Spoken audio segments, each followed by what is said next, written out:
Alright guys, so I got the Panigale in the shop here, just doing the super light quick change sprocket upgrade.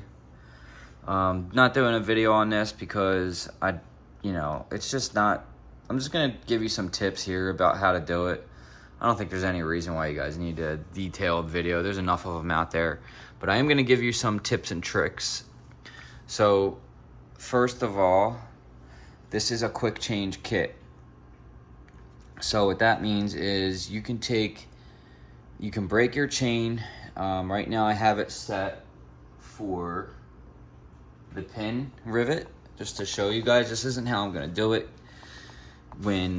tomorrow when I finish it, but to show you guys, in a racing application world, you would use this pin setup, and basically you'll press on where it goes here. This is your master link.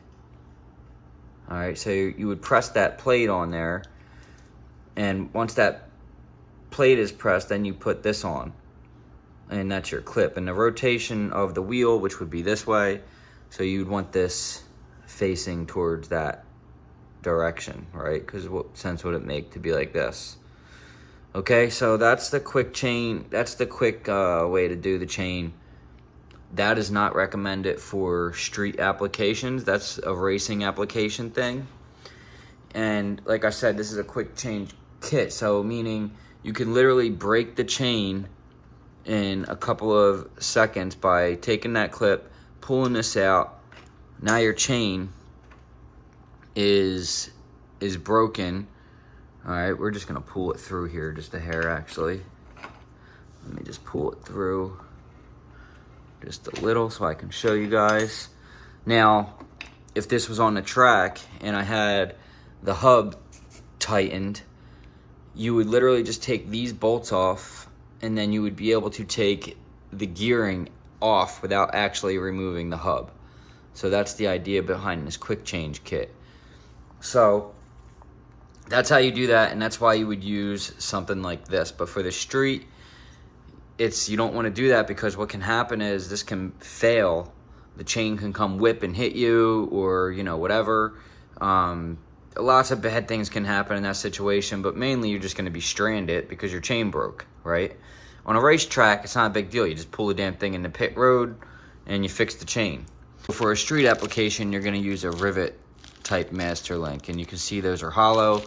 And you get your chain box. Some of them will have it on there, some of them not, but all of your information that you need for the chain, the thickness of the rivet, the flare of the rivet that you need, the flare, that's what you're gonna need to do, and that's for this chain here.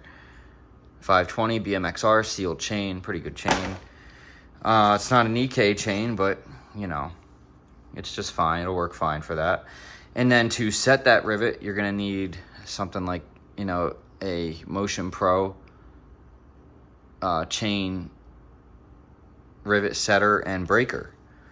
And to set the rivet, you would it's going to be set up something like that, and that's what's going to flare that rivet. So you can also you're also going to press the link, the press plate on the top as well with that. So it's pretty cool. Now, speaking of which, all the top recommended videos on YouTube that I've seen, like the one from Jared Campisi and then Cali Moto TV, for whatever reason they're saying you have to remove this. I have no idea. You do not have to take that off. The sprocket right now I have loose. You would take this bolt off. It's torqued in, and we'll talk about how to get this stuff off in a second here, because there's some confusion about that as well. But you would literally remove this bolt, and then this sprocket will slide out. I already have greased in there and everything, so I don't want to take it back out, but it'll literally slide right out of there. You don't have to take this off. You do have to take off your clutch sleeve, and it wouldn't hurt to loosen up that shift linkage. Take the quick shifter sensor off, and then remove, loosen up your rear set there, so you can have that out of the way easily if you need to get that cover. There's a cover that you want to keep on there. So I don't know why people are saying you need to take this off. That would make no sense if you're at the track. These are designed so you can change this stuff quickly.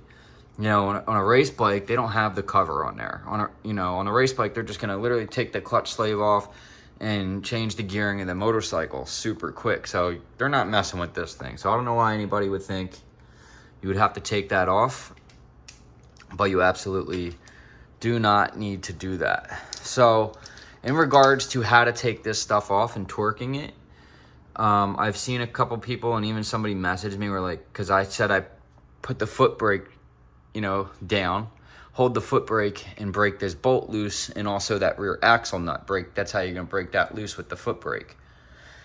And someone said, well, why don't you just put it in gear? And the reason why you want to do that is pretty self-explanatory. If you put it in gear, you can ruin the transmission, the gearing of the bike. You don't want to put unnecessary stress on the transmission when you can literally just put the stress on the brake and over your wheel. So you can break your bike by doing that. So don't put your bike in gear and try to take off sprockets or axle nuts. Never ever use the internals of the motor and transmission of the motorcycle to break bolts. That is the exact opposite of what you should be doing.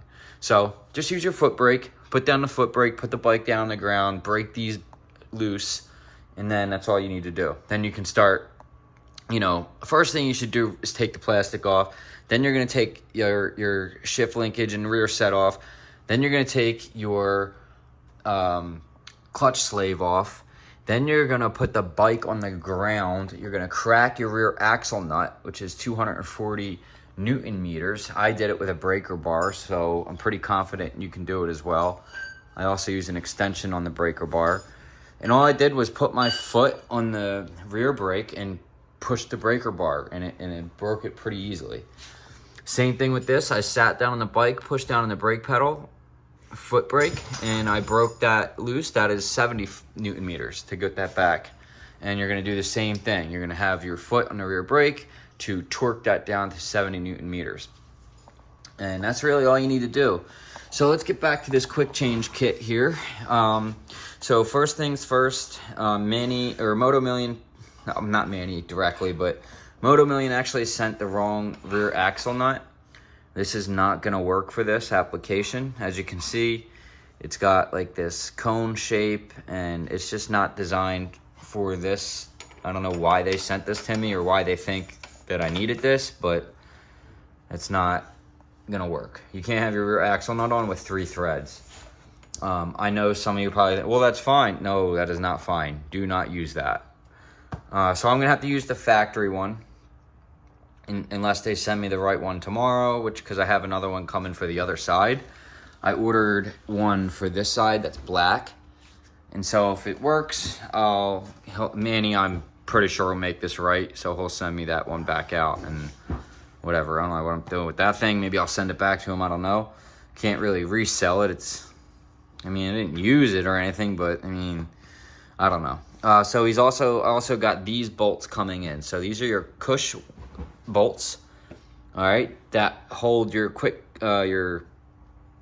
your sprocket to your rear hub. So we're gonna pull this off, and I'm gonna show you guys. I'm gonna show you guys why. Let me actually grab it here. Okay, I'm gonna show you guys why this is actually really cool. We don't want to lose that washer. Okay, so there's your cush bolts.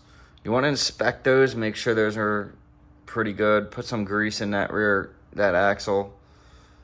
You can see how finely machined this stuff is. And there you can see how that is a totally separate deal. So you can change the gearing of the bike very easily with this quick change kit. Or if it snaps a tooth or it's worn out, it's just awesome. The quick change kits are awesome. So here I'll show you guys a look at the centric hub. You can see obviously this means the chain is super loose setting because it's this half moon deal. You can check your bearing there. Now I've seen a lot of people clean this. This is a good time to clean, but don't spray anything that's gonna dry rot those seals or anything in there, like brake cleaner. I mean, put brake cleaner on a rag and clean some of this stuff if you want to, but don't spray it in there. That's really bad to do. You can destroy those bearings. There's also a washer here. Just pay attention. Don't lose those things. And don't forget about them. Like, they need to go back exactly how they're supposed to be. So that is the design of a rear swinging arm. And it's pretty cool. When you tighten this half moon shape's going to go that way, thus tightening up your chain. And then your clamp bolts, please be careful. These are also, I believe, these are 35, maybe 40 foot-pounds. I forget. It's not much. Maybe it might even be, actually, I think it's 18 foot-pounds.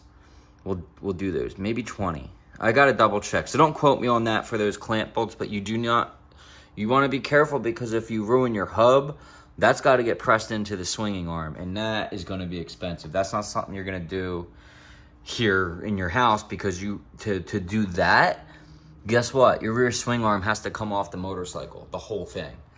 And then it's got to get pressed in there, and that's going to cost a couple $1,000s, I promise you. The part itself is probably $800, maybe $1,000. And then to get that thing pressed in there, man, so be really careful. And make sure you're not over tightening that, because you can ruin your eccentric hub. So that's a look at that setup, guys. It's really, really nice. I'm obviously going to clean this all up a little better before I actually put it together. And so that's a quick look at that for you guys. And I'm just waiting, really just waiting for some parts from Motomillion to come in. Like these bolts here, these are going to be black. And then I can finish this job all up. Press the chain on, and then I'm good to go. The other thing is I'm pretty close to the 14,000 mile interval. I'm at 13,000 right now on the bike, and so it needs to get the valves adjusted. I don't feel any issues or I'm having any problems, but it is getting close to that mark, so I'm not going to be super beat on the bike right now. I also have an oil leak right here. It's not really bad, but it is sweating there, so that's something I can fix myself. I'm going to replace this gasket here probably next week. I'm going to order it, and then we'll do that together. I'll show you guys how to replace the top cylinder head valve, the gasket, head gasket. That's what that is, the top head gasket. So it's a simple job, really easy. But that's my guess on what's going on there. We have to lift the gas tank up, take the rear subframe off, and do that. But I'll save myself probably maybe $1,000 or so by doing that myself. So pretty easy.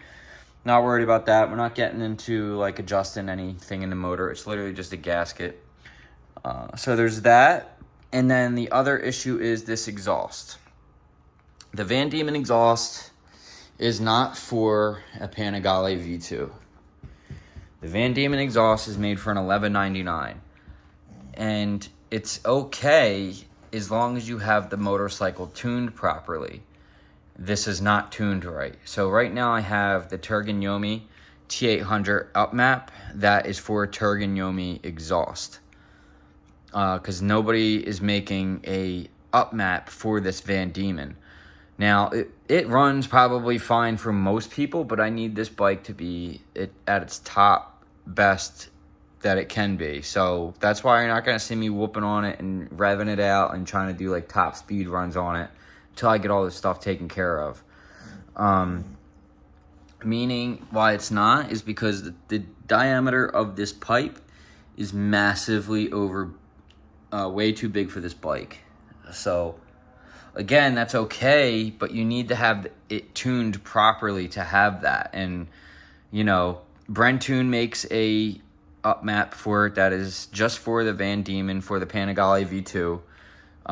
But I'm probably just going to get it custom dyno tuned because there's nothing's better than that, right? So we're going to get this thing dyno tuned, but I'm going to wait until after I get the valves done. The boys are out. But yeah, I'm going to try to wait. I'm going to wait until after I get the valves done to do the tune again. So that way everything's tightened up, everything's nice. It's almost like a brand new damn bike. The new seal's in. The other cylinder head, which is up here, is a whole nother ball game. There's a lot more involved with getting to that one. You got to take the airbox off and stuff, but that one's not leaking as far as I know, but it could be, so that's something that they will check when they do the valves. So we'll see how that all gets done. I actually might even just wait and let them do it, include it in it, because they're going to remove the heads anyway. So that's what I got going on right now with the Panigale V2. This is a very temperamental bike. That's why people tell you, like, you can't just, like, slap an exhaust on this bike and call it a go. I mean, it's running good and it's fine. It's not overheating, like, you know, or anything. It's not going to blow up or anything like that. But it's not running to its full potential. It's got some flat spots. It's got some low-end torque issues. And that's really about it. You know, it's a fun bike still. It's fun for most people. Like, most people probably wouldn't be bothered by it. But honestly, like, for me, just putting a slip-on on this bike would be ridiculous. And that would solve most of your issues. You know, you wouldn't even have any of this problem. You literally just put a servo. I don't even think you got to put a servo delete. Anyway, slip-ons are stupid. You need a full exhaust on this bike. And the diameter of that pipe isn't that much bigger than the Akrapovic, because I looked it up. It's like a 10,000th of a, it's like 10,000th of a fucking inch. Like, literally difference. It's like so small. But in the world of motors and air and mixtures and fuel to air ratios, that does make a bit of a difference in the performance of the motorcycle. So it's got to get tuned properly. So we're just going to get this thing dyno tuned after the valves are adjusted, and then we'll be ready to rip this thing on track and start racing it.